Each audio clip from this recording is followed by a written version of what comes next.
Folks,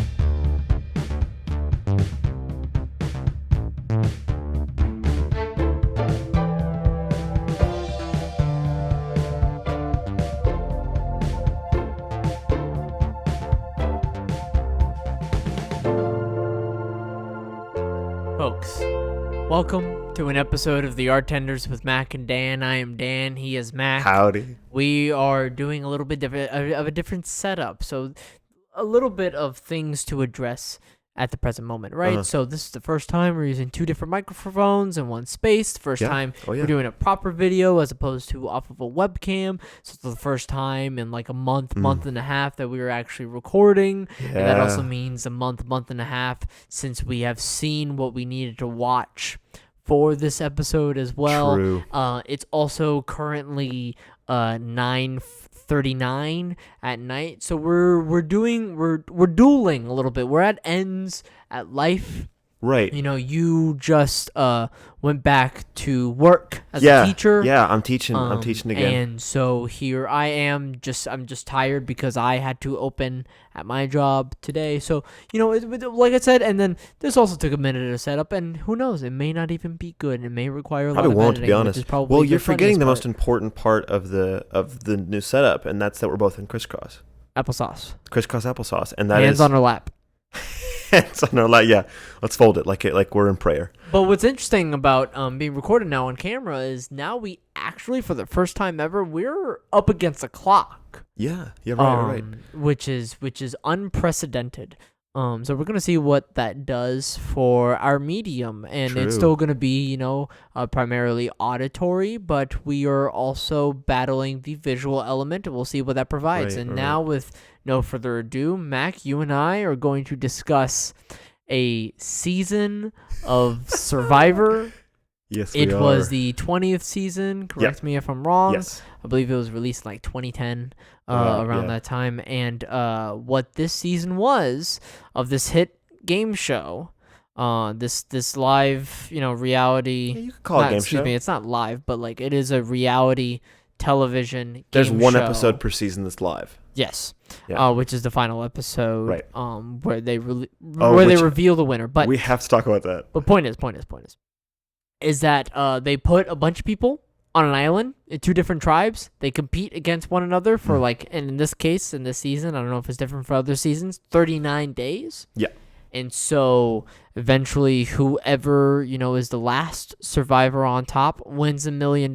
Yeah, and it's genius. It's and we're going to get awesome. into that. And before we get into the actual contents of the Heroes versus Villains season and why we watched it and what it provided for just watching Survivor, because this is also like my first indoctrination into Survivor, which is crazy, which is wild to me. Well, and like I never had any real interest, and I always, like, growing up, the game show that I would watch, game show, quote unquote, would be Amazing Race. Like that was the closest thing. Do you remember Phil?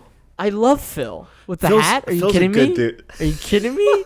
Remember Phil? Phil's a good dude. I know Phil like the back of my goddamn hand. Phil's what do you mean? Dude. Apparently, Phil and Jeff Probst are like constantly in. They were always like in competition for who would be host of what shows. Who's Jeff Probst? Oh, well, the most important icon associated with Survivor. We're up against a clock. You got it. Yeah, no, Jeff Probst is the host of Survivor. Jeff Probst is the one driving the ship in terms of... In the first couple seasons, he was just the host, and in later seasons, including the one that we watched, he is one of the producers of the show. So he is one of the ones making it happen, and also like part of the writing team. Yes, they have a writing team in terms of the people that make sure that all of the games and all of the ceremonies are working properly. Yeah. And he is the sassiest man alive. He really holds the show up in terms of dramatic value. I've never seen someone stir a pot so viciously. It's captivating. Now, I feel like I haven't watched that much like Bachelor or Bachelorette, but when Chris Harrison was the host, I think that was legacy when it comes to one of the GOATs in pot stirring. Yeah, right. So, so insane. Okay, Jeff Probst, especially before like pre-cancel culture, Jeff Probst, the things that he would say Can't believe to poke at people and get them going and get them frustrated, iconic, unbelievable. Okay. For instance, like There we go. Courtney on this season of Survivor. Yeah. She is very notably and very very clearly quite a small person. She's very small, right? Small in terms of like physique, so she's very super very skinny. very thin. Yes, right, very thin. And so she at one point during, I think it was season 10 in the reunion, Jeff Probst straight up asks her at the reunion, "So, Courtney, is it anorexia or are you just skinny?" Yep. That's right. And so you're like, "Oh my God, did that just happen?" And then she talks about it, and she's super cool about it. But it was insane. But that level of just shocking, did that just happen? Constant with Jeff. Constant. It's unbelievable. It makes for such good television. And you find that he like kind of drives the Yes, show yeah. when he's on screen. This might be early, but since we're on the topic, I'm going to go ahead and say, do you know what I'm about to say? No? He's my gold medal. He's my gold medal. Well, Jeff Probst is love how I can be the quiet. one that, yes, the actual talking to the camera now. Jeff Probst is absolutely interesting, and the show can survive without Jeff. But I mean, gosh darn it, whenever it comes to Tribal Council, I know I'm taken care of because every question I have from that week is going to be asked by Jeff Probst to the right person. And if anyone makes a face or anyone makes any sort of gesture, he's on them. So let's slow down a little bit. Yeah, please. Like I said before, we actually get into the contents of this Mm-hmm. season, the heroes versus villains, which is just so silly. It's so silly. It is. Let's actually talk about the structure that is Survivor. Like I said, this was my first time, but Mac, I'm gonna ask you. Yeah. What do you find to be so successful about Survivor, and why did you particularly want to bring up Survivor for the Artenders? Right. I wanted to bring it up because, partially it's just been over the past few years something that is really turned into an obsession for me and Emma, but mainly Emma's my girlfriend. There we go. I think people that have listened to the podcast before, but just in but case, we're just assuming that people haven't listened to the podcast. That's something that we really have always come back to. It's really easy to binge. But mainly, the more I've watched it, the more I have sunk my teeth into it and become so obsessed with it, because I really do think that it is as good as reality TV has gotten so far in human history so far. That, I mean, in terms of viewership, it is the second most successful reality TV show of all time, only behind The Real World on MTV. Oh wow, which is wild, yeah. And then it directly above The Bachelor, and everything else is far beneath those three. Yeah. That like those have the biggest viewership, and I think that there's a reason for that. It's you can pick your favorites and then talk about it the next week with people that have seen the show, and I think that's why they keep bringing people back, because what was so awesome about this season is that there was a huge history coming in, having to do with all of the individual members of or the players of Survivor. That the concept of this season being that there were heroes versus villains, meaning people that have been on the show before or played the game before that were considered specifically heroic, or that they had a lot of nobility or were very kind people that the audience seemed to like. Yeah. And then the villains were the people that were just wheels off, were just spouting shit, doing crazy stuff. Yeah, right. Just doing anything to win. And they were on these two teams, and those teams go against each other. And then eventually there is a point where enough people have been voted off of the island, or that they get all the tribes together and everyone starts playing 1v1 or 1v all. And so I really like that aspect of it, that if I really like certain people on a Survivor season, they're probably on another season that I can go watch. Okay. This season was a big gateway for me and Emma, especially Emma, and it bothered me. For Boston Rob.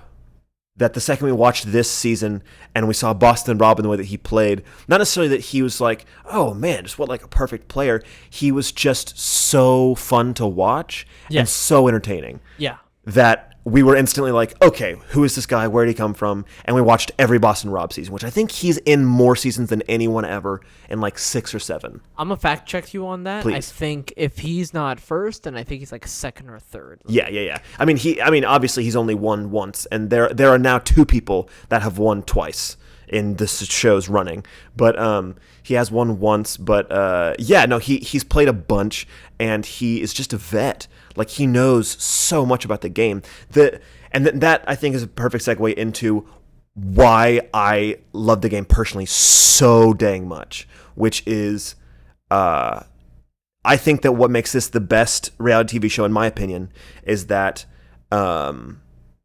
everyone can win. Who? What? You're correct. Yeah, it's Boston Rob. Boston Rob with 5 seasons. 5. God, that's so much Survivor. Oh my! Imagine being on an island for a collective like over a year, over a year collect. Like, that's unbelievable. Anyways, like half a year. My bad. But anyways, math is hard. Yeah, math is hard. But you like the fact that anybody can win. How anybody can win? Anybody win, right? As the game has evolved, different types of players have ended up winning, right? And for way different reasons.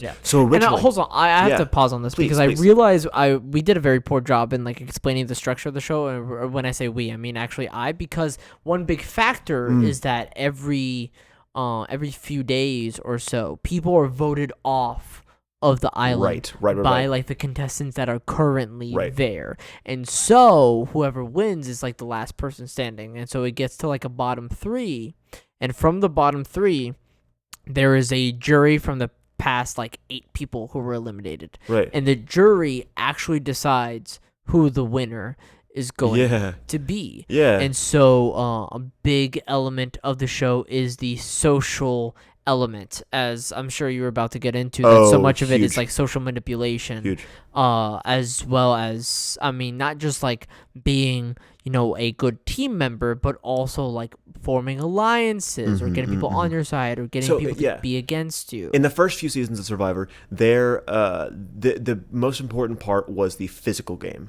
meaning that the stronger you were, because the actual act of surviving and staying alive and feeding yourselves, that was about half the game. Whereas now it's about 10%. And there were challenges. Huge challenges. That these challenges can give immunity, or these challenges can give rewards. like really nice rewards. So such food. as like really delicious food that we get to enjoy every day, but because they're stuck on an island, they have to like eat chicken and bananas. Or like the further you get into the game, the more it's like emotional rewards. Like you get to like see a family member, or like video chat with your family, or shit like that, which is really interesting to see how that impacts the game. That now in the earlier seasons, the most important part was the physical game. And then over time, people started realizing, well, me being weak is not the thing that's voting me out. The thing that votes me out are the people. So how can I make sure the people don't vote me out, whether I'm strong or not? And that's when Survivor got fucking interesting. And it became very, very quickly became solely a social game. So you could suck at challenges, but if you could really rock the social game, you were good to go. And then that's interestingly enough, that's when Boston Rob came in. Boston Rob himself changed everything. Because it was physical game, purely physical, then purely social. Then Boston Rob came in. What he did was he took away the social aspects of Survivor willingly, if he wanted to. There were some seasons that Boston Rob played where he actually tried to play the social game, where he actually tried to, manipulate people or get people on his side or whatnot. And Heroes vs. Villains is a very good example of that. He tries to sway things in his direction many ways and manipulate people. But in the earlier seasons of Boston Rob, first of all, he once you get to individual challenges, aka only one person can win immunity, he starts winning so often that it doesn't matter how good he is at a social game. No one can vote him out because he's immune every week, which is interesting.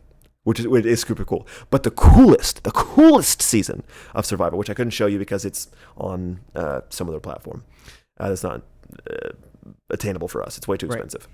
Is that there's one season where he basically. Which season is this? This was. Okay, I'll look it up. Yeah, for you. please.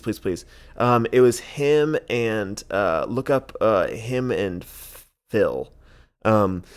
There's a season where he is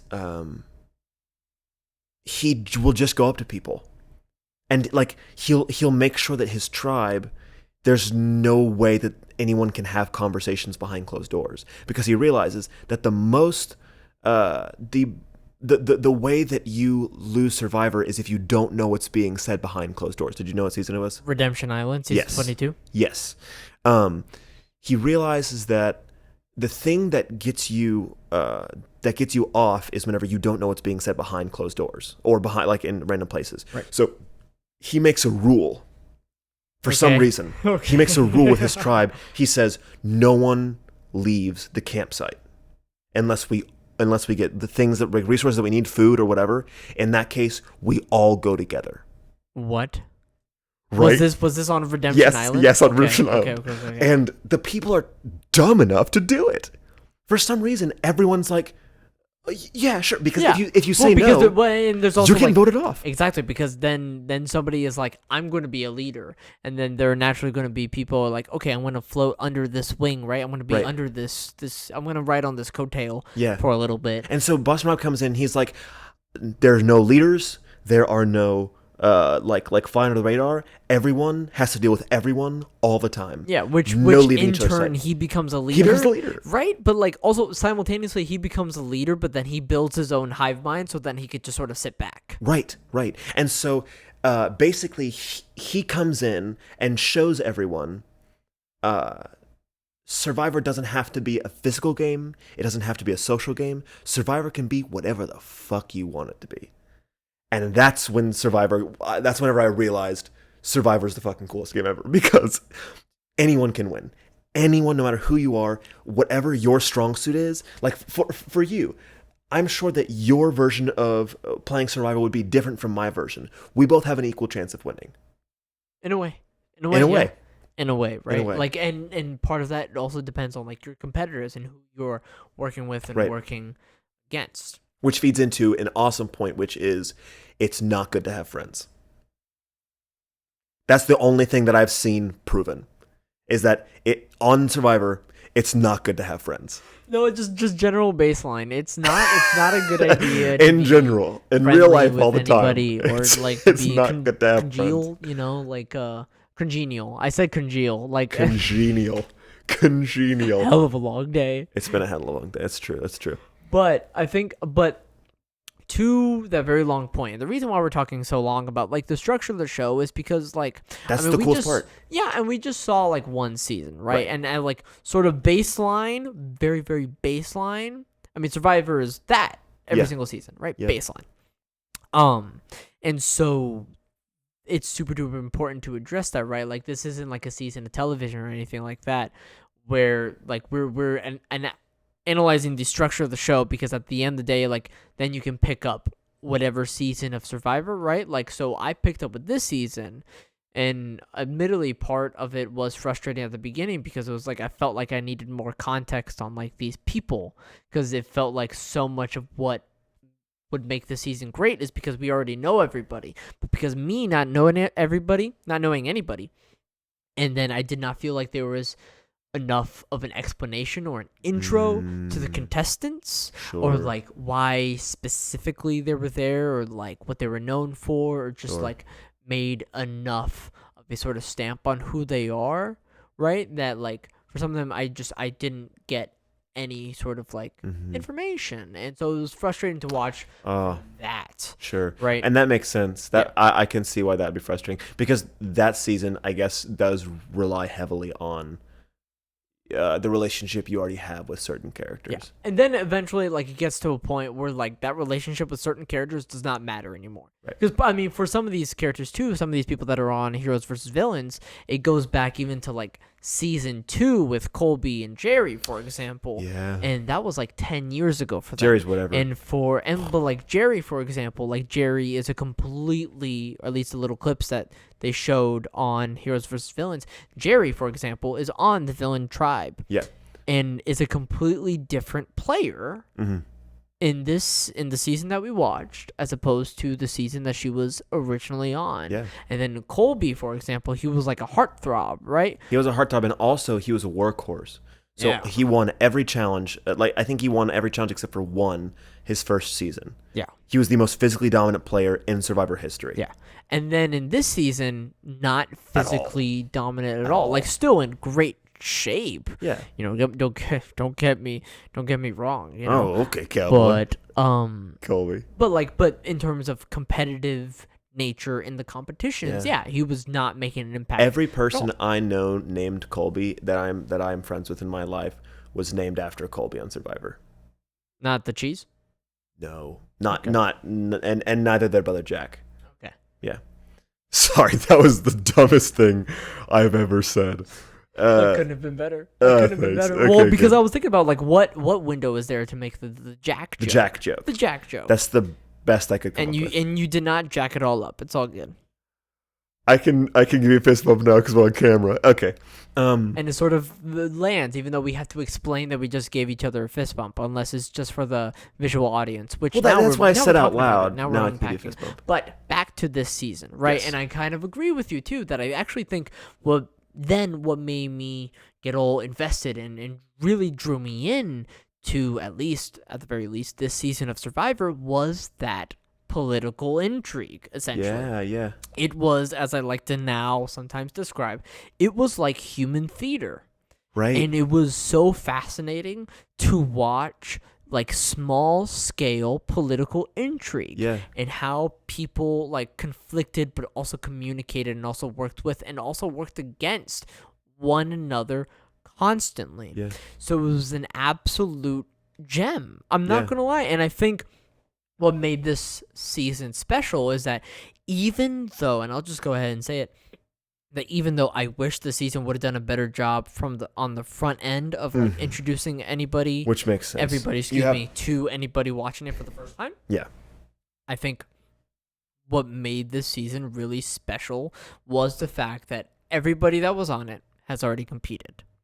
And because of that, they already kind of know the rules of the game. So that means they're already a step or two ahead structurally of, like, what they're working in, right? And they already have that experience they're armed with. So therefore, by default, everybody better players. And then with that being said, I feel like that was also kind of what lent itself into one of, and many people, I kind of looked into it a little bit, but many people agreed this is one of the best seasons of Survivor. Yeah. And part of it is because of the political intrigue that's happening, and sometimes some of the gimmicky stuff that happens too. So, and then there are some memorable moments.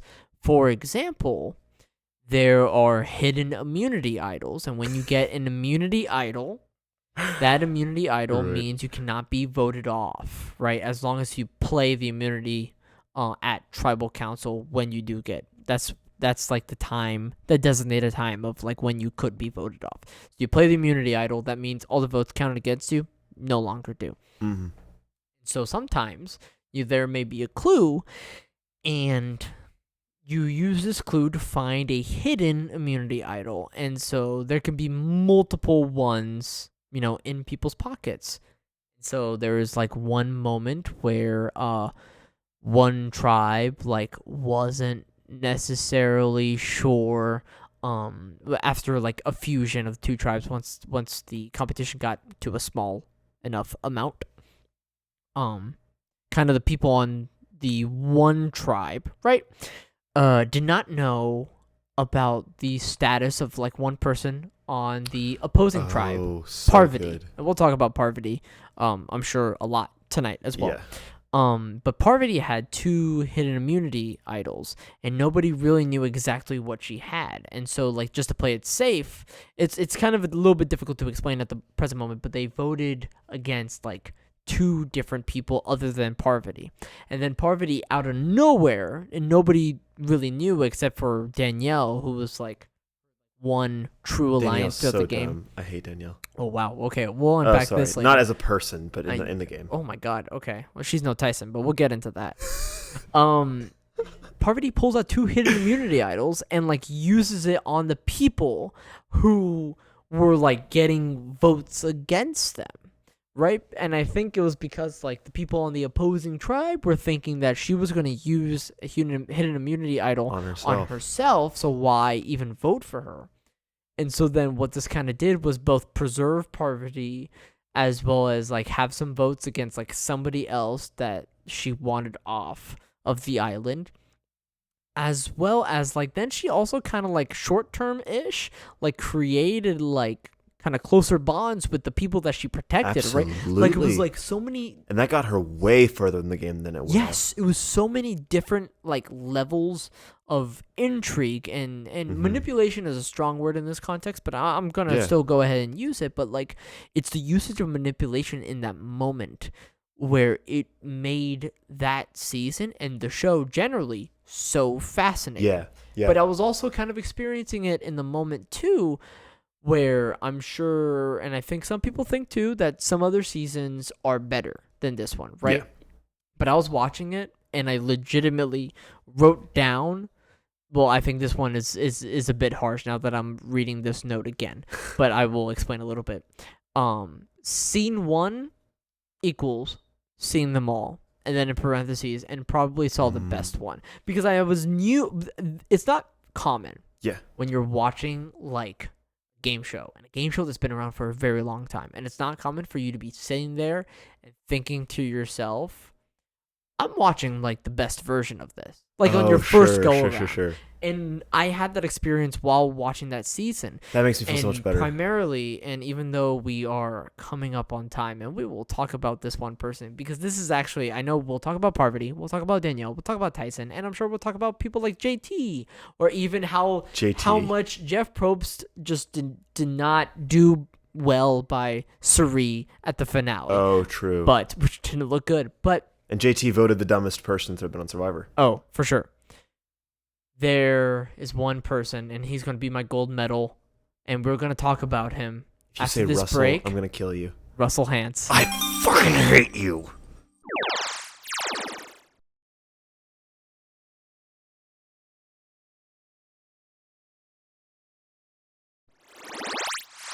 Welcome back to the podcast, everybody. So I want to start off with, I know that you said Russell, but I don't want to start the next segment with absolute negativity, considering the fact that Russell is a piece of garbage. My gold medal. But also, yes. I mean, yes, he is. But, well, I mean, we'll get into that. You know what's funny? On the way over here, literally, as I was driving over here, I was like, oh, I mean, like, who should I talk about, like, disliking specifically? Well, I mean, obviously, Russell. Danny's going to love Russell. Danny always likes the things that I hate. I want to address Russell, but your point, please, please. I would like to ask. Yes.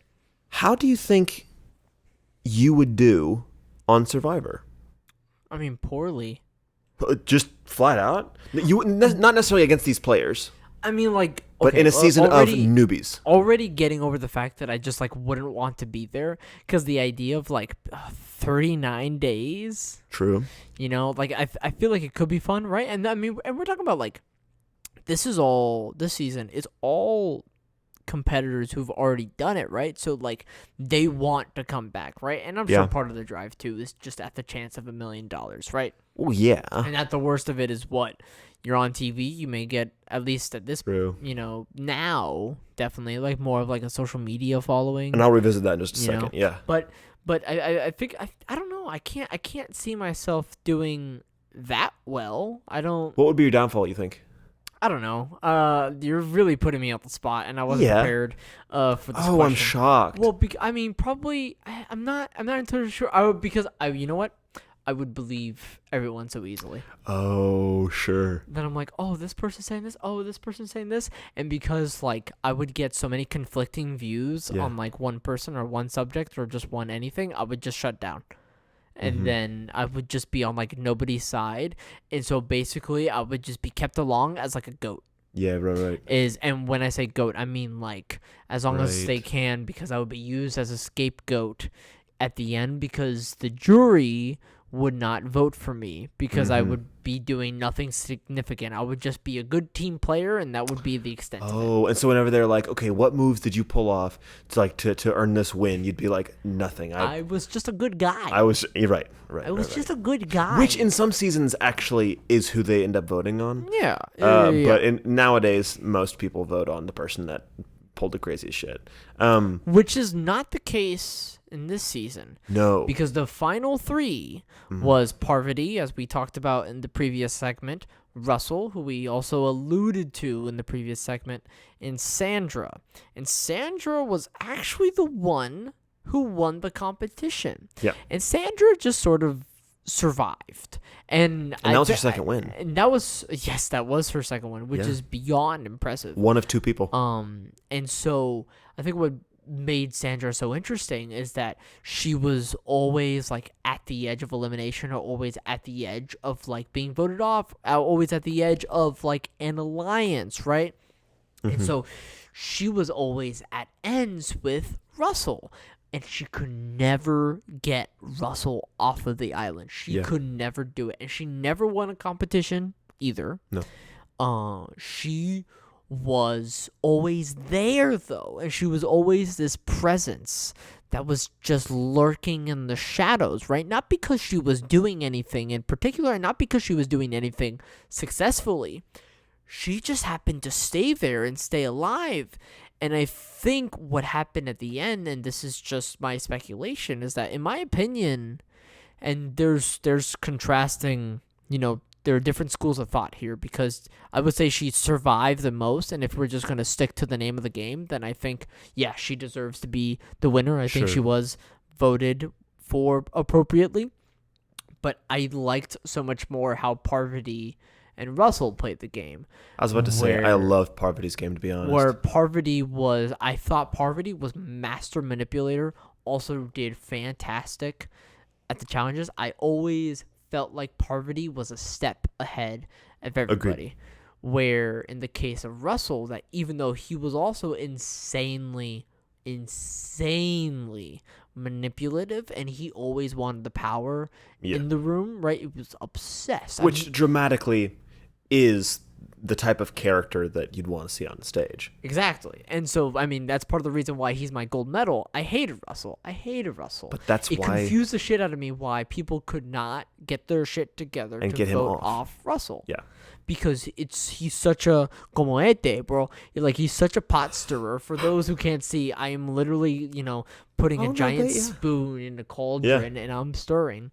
I just could not figure it out. And, like, part of that, for example, was there was at one point Boston Rob was going to get most people to vote Russell off the island. Russell got in Tyson's ear and was like, hey, actually, because there was a whole plan set up to get Russell eliminated.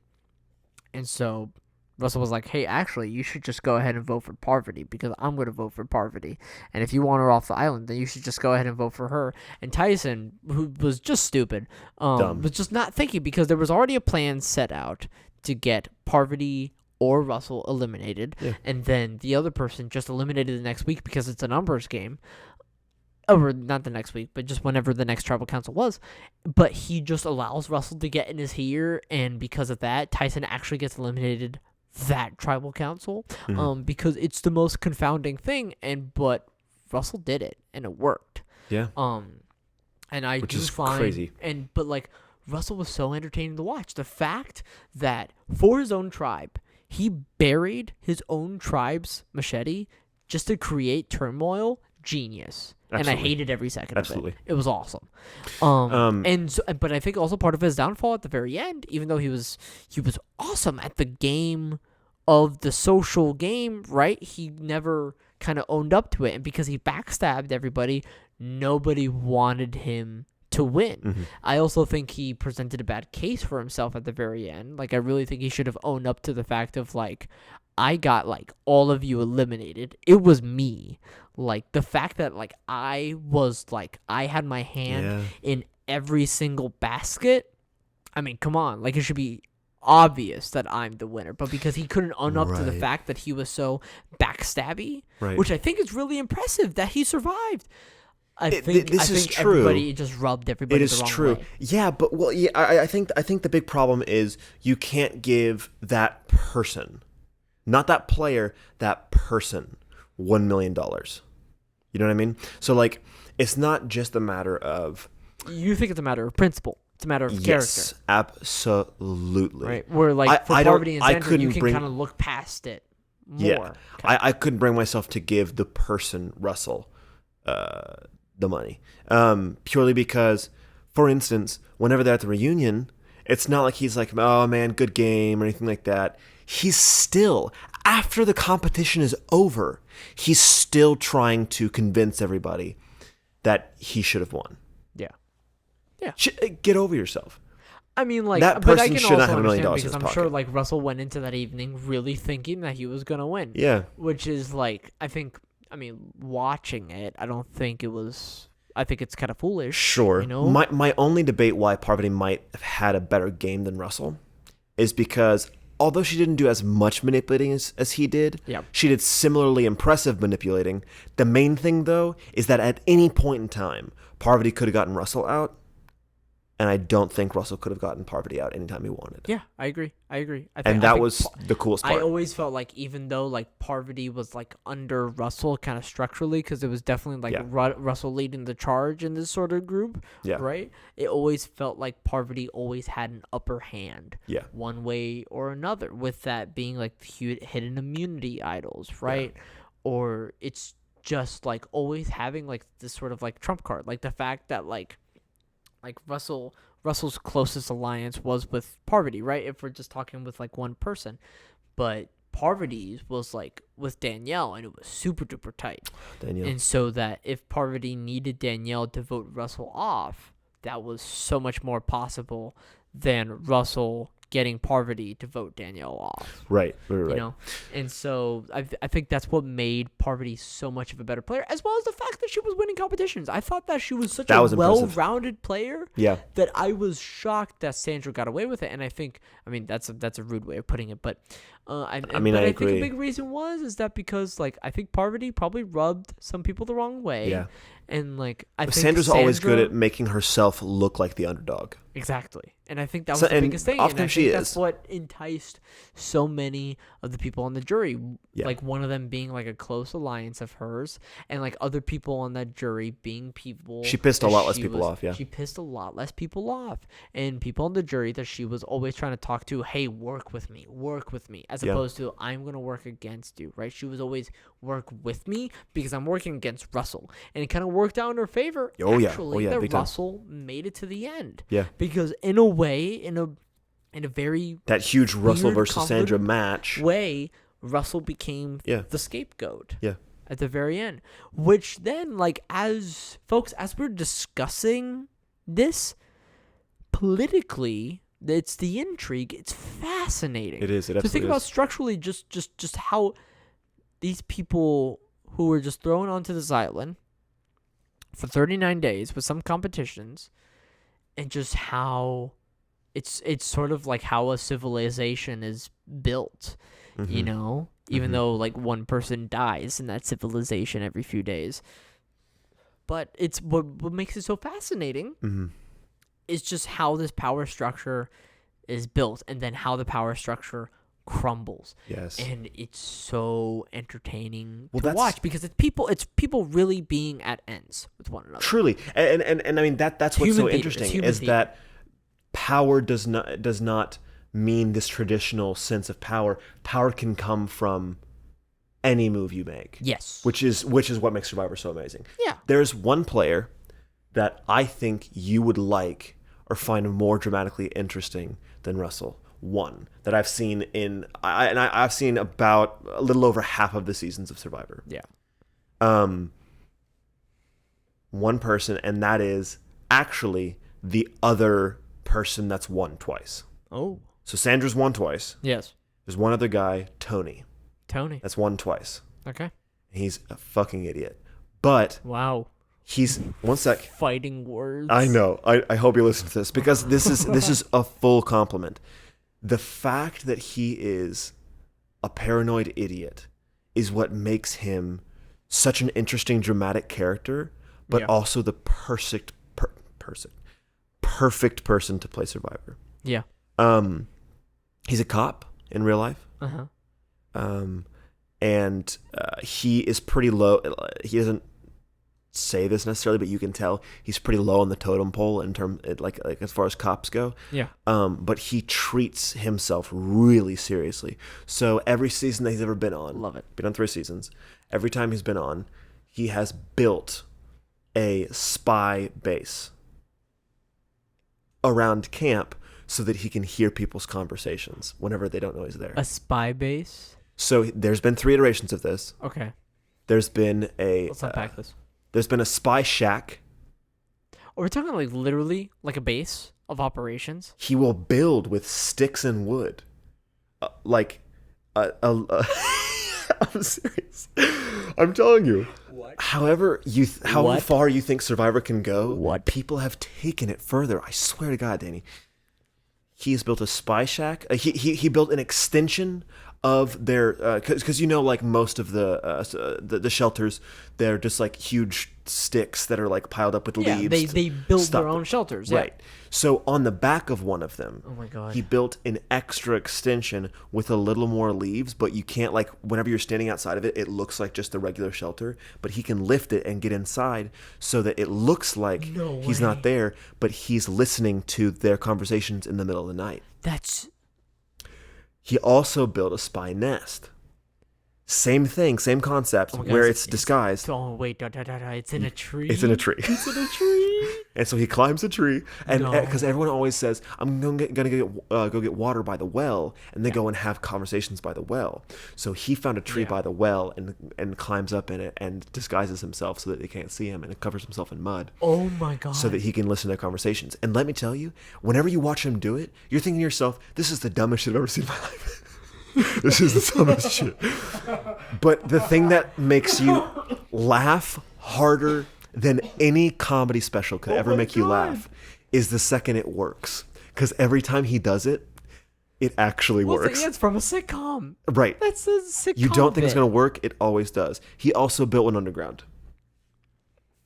He also had an underground shelter. It was epic. Every time he goes on, he has some sort of spy thing. And it's funny because... And what makes this season so interesting... Because in the second and third time, people should know that, right? Thank you. What makes this season so interesting, heroes versus villains, but also a lot of bringing people back, is the fact that they're bringing back the best players, right? So it's people that can go against all odds. But the number one thing that you can do to hurt a player's game is give them a reputation. Because whenever people know what to expect, they're looking for it, or if they don't see it, then they get suspicious. No matter what you do, people are going to be suspicious of you if you have a reputation, no matter what. Yeah. So you're voted off really fast, no matter what, yeah. if people know who you are. I think that's part of the reason why Russell was able to maintain himself so long in Heroes vs. Villains, because, for those of you who don't know, like, as we said, all these contestants are already on Survivor. But the thing was about Russell was that this was season 20 of the Survivor. Mm-hmm. Russell, the only other, I believe, but like what? The only other time he was on. Right, beforehand. Yeah. Was season 19. It was literally the season before. So he was objectively the player that everyone knew the least. Exactly. Because, if I'm not mistaken, at that time, Russell got on the island. His season had not aired yet. Yeah, you're correct. And so people had very little information about Russell. Now, the producers knew what the fuck they were doing. Oh my God, because obviously. Obviously. Russell was look, I hate Russell. Yeah. It's one of those people. It's one of those mystery box people, right? Yeah. Where J.J. Abrams in a TED Talk talks about how there are some people that are like a mystery box, that if you actually open that mystery box, and it's not as great as you would think. And I'm so enticed by Russell, and I feel like if I meet Russell, I'm gonna be like, I hate you. Right. You're correct. But that's what made it so great. And I think that was part of the reason why Russell immediately went after Boston Rob, because Boston Rob had a reputation. Boston Rob had objectively the biggest reputation of anyone. He'd already been on, I think, 3 times prior. Exactly. And whenever he went on, he's one of the most famous players of all time, because not only is he known for being one of like the winningest people in the challenges, changing strategies, like strategies people have never seen before, but also his first season he was on was the most popular season of Survivor that has ever aired. The most people watched it out of any Survivor season ever. Okay. Watched it live, because everyone was watching for him and a girl named Amber. Him and Amber met on Survivor, and over the course of the season fell in love with each other. And then at the reunion episode, he proposed to her, and she said yes, and they've been married ever since. That's adorable. And in season 40, which was the season that they just had, right before COVID, that they were able to air, it was called Winners at War, and only people that have won Survivor can play, adorable. Which is so good. It was a really good season. It's frustrating, but it's a really good season. Frustrating how? It's frustrating because half of them are old and are not. The only reason that people get voted off for the first is straight 20 reputation? days. Only reputation. So the game doesn't even start really until like the 3rd week, which is annoying, because people that are spectacular at the game, like, you wish that you could travel back in time to actually see how these people would have been, because it's only reputation. And so all the new players, the people that like they split into new generation and old generation, meaning people that were from season 20 on that one, and people that were before season 20, and then all the people from post season 20 voted all the old people out. Yeah. And literally, and one by one, every one of them. Why wouldn't they, right? Like, that's not even an indictment on those people, but it's like structurally, like, just that season, right? Because of how it's structured. Why wouldn't they do that, right? So you kind of dig yourself your own hole to lie in, right? Because it's you structure the season like that. It was extremely frustrating. Yeah. But it made for some super, super interesting stuff, and one of the absolute best players is Tony, and not because he's actually all that good, but because he's just so interesting. He's such a Russell in that all of his moves are so simple, and so you assume that he's dumb, but he gets away. Like, everything that he tells you he's about to do, he does, and that's what makes him one of the best players. Him, Russell, Boston Rob are the only people I can think of that in the talking heads, whenever they tell you, I'm going to do this, and it's going to work, it does. Almost every time. Which is frustrating, because you're like, okay, no, you're dumb. It's not going to work like that. But it usually does.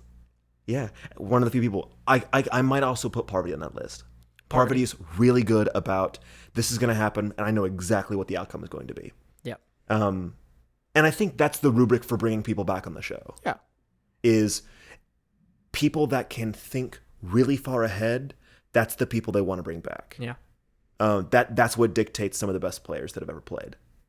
Yeah, and it's incredibly impressive when that happens. Now I'm going to just rattle off a bunch of names off of my head, because we are slowly approaching the end of our time. But I'm glad that we talked about what we did. Well, yeah, I mean, but like, it's important because, like, not only in a way are we reviewing like this season of Survivor, yes, and it's a great season. We're also reviewing the concept of Survivor. Exactly, and then, like that's like the biggest part. And like, if we ever do like another season of Survivor, then we're like better armed with this, information. But like, it's really important to structurally look at how this game show operates, because like I said, it's, for the most part, it's still all the same baseline. And so like, if you're going to watch season 20, season 40, season whatever in between, is still also going to have the same baseline. So we need to really discuss that baseline Right. and see how good that baseline And is. also, I understand your frustration because whenever you said earlier, because you said before we started recording, like, I feel like because I've seen this season, I don't want to watch another season of Survivor, and I now understand, and I'm glad that you said what you did, which is I feel like I saw the best season of Survivor, so why would I keep watching? I agree to a certain extent. There definitely are certain seasons that you would not enjoy. Having watched this season, for sure. which has like every strategy under the sun, which is cool to watch all happen Exactly. at once. Well, that was the thing. I was like, it was this. Yeah, and you're this. like, how many more ways of playing this game are there? Exactly. A couple. The answer is a couple. Right. And so definitely don't watch any more of the ones on Netflix.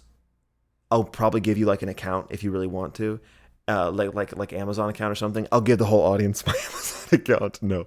But because there are certain seasons that have unbelievable strategies that you've never even considered, that they actually pull it off really well, and it's really fun to watch. But yeah, just certain. I understand. I want to address something really Please. fast. In the reunion episode Siri. live where they announced the winner, Jeff Probst talked to everybody except Suri. Yeah. Did her so dirty, did not look good. True. Also the fact that Suri is the only black woman there. Yeah. And like Jeff Probst did not talk to her. Talked to One of two black players, correct? Correct. Yeah. Along with James. I believe his name is. Talked to every single person there Yeah. except for Suri. I remember Looked that. Yeah. really bad. Looked really, really bad. Yeah, like it was I weird. really wanted to bring that up because it looked really bad. It did. It really did. It was just gross. It was weird. Well, and what was so interesting is that, like, I mean, I was sad to see Suri go because it felt like she was eliminated before she really got her tendrils into everything, which I was like excited to see. But like I said, I'm gonna list off a few names, and Please. I want like a quick lightning round review of these names that I can think of off the top of my head. Absolutely, and I'll try and think of some for you as well. Rupert. Oh man, what an icon. I mean, an absolute Survivor icon. Every time that he's on the show, he does some wild stuff. Always smarter than you think he is, but I just love that he's the Viking man. I love also how this is like sort of like draft night, like NFL really draft is. night, and you're like Mel Kiper Jr. and I'm just giving you names, and you're like, okay, this player and this thing, and he's gonna be able to do this, and how he can cut to the left. Oh, it's beautiful. Okay, and then also, what about Coach? Coach is not as smart as people give him credit But I for. love Coach. Coach is interesting, but again, that's Great another television. person that great television. That's another person, kind of like Tony, where the reason that he's interesting television is because he is insane, but doesn't think that he is. Amanda. Amanda is so annoying and whiny. The longer you stay on the island, the more you're like, I just mute whenever she's talking. Why do you hate Danielle? Danielle is annoying to me because it feels like Danielle is she just is like paranoid in a not dramatically interesting way, and like a kind of psychosis way. Whenever Danielle talks, it feels like there's like kind of something up. You know what I mean? Like she's got like some sort of, you know what I mean? Holy shit. Like it feels like Danielle is like Oh my always God, about to no. break. Like she's always about to like that final string's about to snap. You Oh know my what I'm saying? god. Yeah. That's terrifying, but like also kind of accurate in a very. Like you just see the look in her eye of like, you know, she's about to kill someone. She's scary, dude. She's scary. What did you think of Boston Rob? I loved Boston Rob. He's fun. I loved him. He's a fun watch. Well, I know it was so sad to see him go Yeah. when everything fell apart because I felt like he structured everything so well that because Tyson was an idiot and allowed Yeah. Russell to get in his ear, Tyson got eliminated, and therefore like Boston Rob was eliminated like the next week. It was so silly to And see. this is the sad part. Tyson is a really good player. I don't believe you. He just did a shit job in the season. JT. It's so sad. JT, oh sweet country boy. JT made some dumbass moves.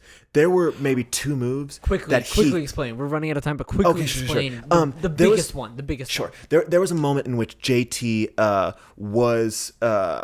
he was basically asked to play the numbers game in terms of like, okay, you could either vote with this alliance or this alliance. And it was really vividly obvious just by doing some simple fucking math which direction he should have gone. And for some reason, to this day we don't know why, he went the opposite direction and the numbers didn't add up. And so the wrong people went home. And whenever everyone came back to camp, they were just looking at him like, what the hell was that, JT? They were like, dude, what just... And so he just looked like a bad guy to everybody. Everyone was like, you're a piece of shit. And then he went off very soon after that. Because, he made some dumb moves. He also gave a hidden immunity idol to Oh, right. Russell. That was the big one that I was trying to allude yeah. to, because he thought that Russell was like stuck in a women's alliance. Yeah. Actually, no, Russell was like the ringleader, Right. and so JT just gave him how did I forget an about that? immunity Yeah. idol because he wanted to get on Russell's side. Yeah. It was just the stupidest shit. It really was. Oh my god. I mean, but it was great by Russell. Like, I gotta give him props in that regard. But all in all, this was a fantastic season of Survivor, and I'm so happy that we watched it. Me too. But with that being said, would I recommend it? Yes. But it's a bit tricky, but it takes a little bit of growing pains, but it's fun. Now, next time, I want to go back to the Artenders name, do something a bit more classical. You know, we haven't done something that's like a true, born classic in a Right. while. It's a movie that I saw a few years ago that I loved. I wonder if it's still really good. It's quite literally a classic that came out decades and decades ago. Casablanca. Fascinating. Have you seen it? So many times. Yes. I've seen it a million times. Oh, you hear the timer. That's the timer. That means we're done here. Thank you so much, Danny. And thank you for listening.